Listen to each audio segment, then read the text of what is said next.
The Petersen Automotive Museum is completely brand new from the inside to the outside, following a $90 million renovation that lasted 13 months. Now, let's go inside. A special grand opening ceremony was held on December 3rd, just a few days after the 2015 LA Auto Show closed for the season. In 1994, what we were doing to communicate the message, what we were doing, the way we were educating people was right for that time. Over the past 20 years, people have started to learn different ways. They've started to prefer to get their information by means other than ways that we were doing it at the time. We thought, you know what, we need to keep up. We need to do something different. We need to communicate our message in ways that we've not been doing for a while. So instead of gigantic dioramas, what we've done is we're kind of taking the car to a degree out of that context, and we're putting cars in a place where they can be studied individually as intrinsically interesting objects that people can look at without a distracting context. If they want context, we have that available. They can go to any number of kiosks. They can take as deep a dive as they want to in any particular topic. It's up to them. We don't force it on people anymore. Early on, you used to have to walk through Los Angeles, almost literally, gigantic dioramas that made up the city at the turn of the 20th century and into the 50s to learn about cars. Now we don't make you do that anymore. You can, if you want to learn about it, you can. If you don't, it's up to you. It's how people learn today. That's how we want to teach them. Okay. I understand you have 25 new galleries here? We have 25 new galleries at the Petersen Automotive Museum. They're spread over 3 floors. Most visitors will start their tour on the 3rd floor and work their way down. The 3rd floor is a history floor. We talk about history chronologically, of course, but we do break it out into five different themes. We want people to understand Los Angeles as well as the rest of the world in 5 different areas. For example, innovation, styling, that sort of thing. How these things differ from Los Angeles versus the rest of the world. Los Angeles may consider styling one way, the rest of the world maybe considers it another way. So we want to discuss those kinds of things. And also, you cannot have a car museum in Los Angeles and not talk about Hollywood. So we've got a very good collection of Hollywood cars, all of which will rotate over time. We want to keep things interesting enough so that people will want to keep coming back. Okay, very good. Now I heard there's even a satellite studio for the Art Center College of Design here. 3rd floor is history. 2nd floor is industry. When people get down to the 2nd floor, they'll learn all about the people behind the car, the gigantic companies that make these vehicles, how they're made, the technology behind them, and also the styling behind them. And part of that styling is a tribute to the Art Center College of Design, which is in nearby Pasadena. The Art Center graduates more people who have an influence on the world automotive industry than any other institution on the planet. And we're lucky that they're very, very close to us, and that's a story that we want to communicate. We want to communicate, but this school is right in our backyard. And they come to the Petersen Automotive Museum. They've set up a kind of a satellite campus so that their students can be close to a potential source of inspiration. One of the first cars you'll see upon entering the museum is this 1900 Smith, built right here in Los Angeles. Behind me right now is the oldest surviving automobile built in America that can still run. It's a 1900 Smith, I should say the 1900 Smith. It was built by a couple of brothers who were interested in engineering. This is 1900. Remember, there was not a Ford dealer on every corner. There wasn't even a Ford company yet. So if you wanted a car, sometimes you had to make it yourself. And the Smith brothers, they made this little car, a little spindly 2-seater. And they said, well, you know, if we can sell more, we'll make more. If not, well, we made one, and that's good enough for us, and we tried. And like so many others, they built the one car. There wasn't a lot of interest in it, and they said, okay, moving on. They went on to other things. Now, I know the little ones are going to be excited to see the Cars Mechanical Institute based on the Cars movie. Kids and really adults can go in there and learn so much about an automobile that they maybe thought they understood, but didn't really. This helps lock it into place. You can learn how a car runs, why a car does what it does, the mechanics behind the operation of a vehicle. We kind of peel back the layers and we let people explore a little bit, and they leave the museum with a greater understanding of the mechanism of an automobile, how this thing actually goes down the road.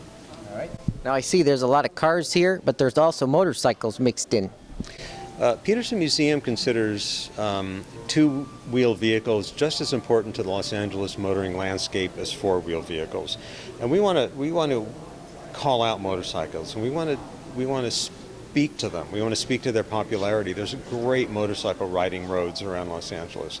So many people come here to do that, and so many people choose to ride a motorcycle because they're more efficient, they're much more maneuverable, easy to park. A lot of good reasons, but they're also a heck of a lot of fun as long as you're responsible. All right. Now let's discuss the alternative energy vehicles. You got the electric cars. Do you have any fuel cells?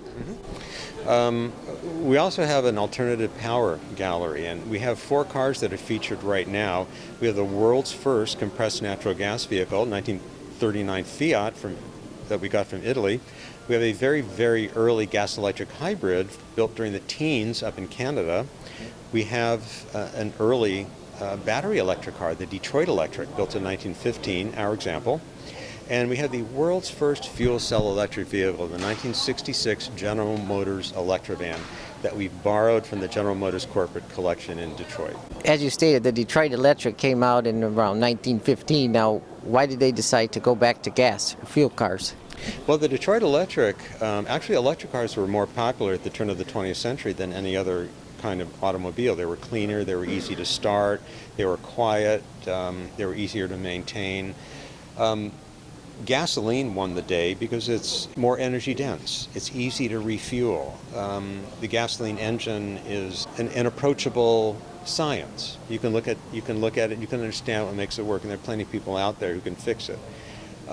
Electrics, they may have been quiet. They're a lot easier for the ladies, especially during the early years of the 20th century.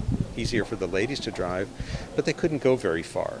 They go maybe 30, 40, 50 miles, depending, and then you had to bring it back home, put it on the charger overnight before you could take it out again. It was just inconvenient.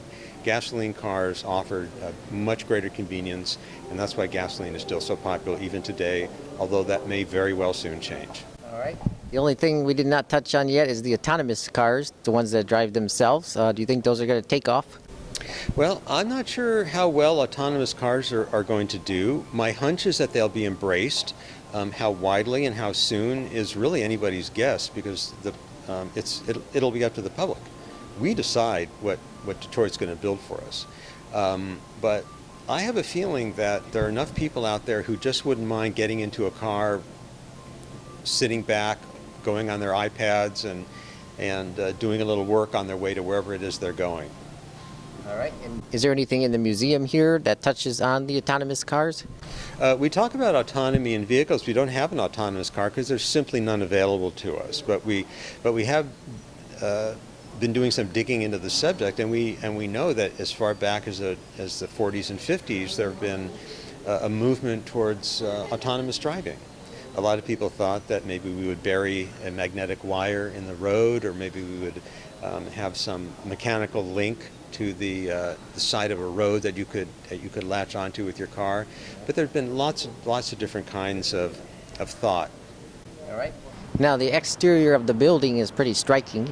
The exterior of the museum, we think, conveys the excitement of what people are going to see when they come inside. For so long, for 20 years, we've been kind of a plain-looking museum. We really haven't had any architectural splash, and now we can't say that anymore. There's nobody going to drive by who's not going to know that we're here. If people don't know you're here, you might as well not be. We want to make it very clear that we're here. We're open for business. People are welcome to come in and see what gets us so excited. All right. Now, would you say there's like a renovation among all of the museums here on the Miracle Mile, and you're like the first one to complete it? Well, judging from the news reports, it looks like we're not the only museum that's rethinking our approach to exhibits. the Los Angeles County Museum of Art is always evolving, but it's only fitting that that the Petersen Automotive Museum should be at the corner of Wilshire and Fairfax, because Wilshire Boulevard is the world's first linear shopping district. It's the world's first shopping district designed to accommodate people traveling by car.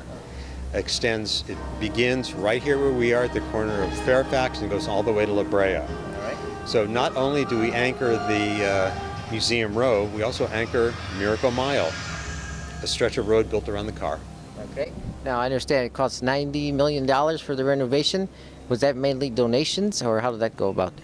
Well, $90 million renovation is thanks to an awful lot of very generous people who have committed their own personal resources to making us everything that we can be. And we could not be more grateful for that kind of financial participation. It's not every institution that is as lucky as we are to have the kind of support that we do and have had since the beginning. All right. You want to talk about the ticket prices and the hours? Hours to the museum are regular hours. It's 7 days a week, 10 to 6. Ticket prices are $15, and it goes down if you're a student or military with ID, depending on your age. Also, we have special senior pricing. Fortune magazine calls the newly renovated Petersen Museum the ultimate man cave. For tickets and more information, visit www.petersen.org. Reporting from LA's Miracle Mile, I'm Jason Rusidlo.